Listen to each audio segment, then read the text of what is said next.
আর এবার নজর রাখতে হচ্ছে ওয়েদার আপডেটের দিকে। পৌষ সংক্রান্তির আগেই পারদ পতন, আগামীকাল পর্যন্ত জাঁকিয়ে ঠান্ডার আমেজ রাজ্য জুড়ে।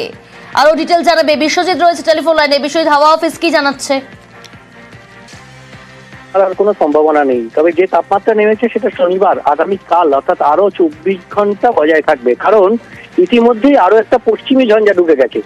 আর এই পশ্চিমী ঝঞ্ঝায় উত্তর পশ্চিম থেকে যে শীতল হাওয়া আসছে, অর্থাৎ আগামী পর থেকে আর আসবে না। রবিবার হাওয়া বদল, রবিবার থেকে ধীরে ধীরে আবার তাপমাত্রা বাড়তে শুরু করবে, কারণ পশ্চিমী ঝঞ্ঝায় উত্তরের শীতল হাওয়া আসবে না, সেই জায়গা নেবে পূবালি বাতাস, দক্ষিণ পূর্বের বাতাস বঙ্গোপসাগর থেকে আসবে, জলীয় বাষ্পপূর্ণ, আর তাতে আংশিক মেঘলা আকাশেরও সম্ভাবনা থাকতে পারে।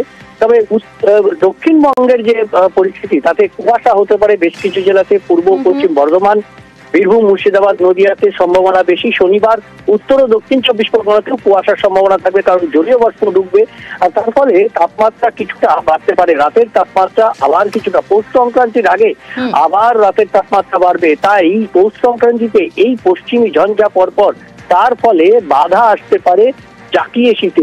মকর সংক্রান্তিতে যে জাকিয়ে শীত থাকে, সেই শীত এবার নাও মিলতে পারে, এমনটাই পূর্বাভাস আলিপুর আবহাওয়া দপ্তরের। বেশ, দক্ষিণবঙ্গের আপডেট দিলাম।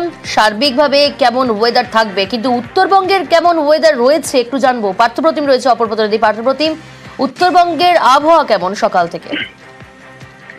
সকাল থেকেই কিন্তু বিশেষ করে সমতল জেলাগুলোতে হালকা রোদ এবং ভোরের দিকে কুয়াশা পড়ছিল, তবে পাহাড়ে কিন্তু আংশিক মেঘলা রয়েছে এবং তাপমাত্রা কিন্তু খানিকটা নেমেছে গত দুদিনের তুলনায়। এবং স্বাভাবিকভাবেই যারা পর্যটকরা পাহাড়ে বেড়াতে আসছেন, তারাও কিন্তু এই কনকনে ঠান্ডা উপভোগ করছেন পাহাড়ে।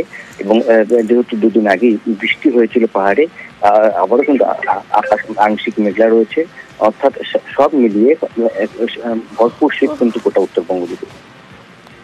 বেশ।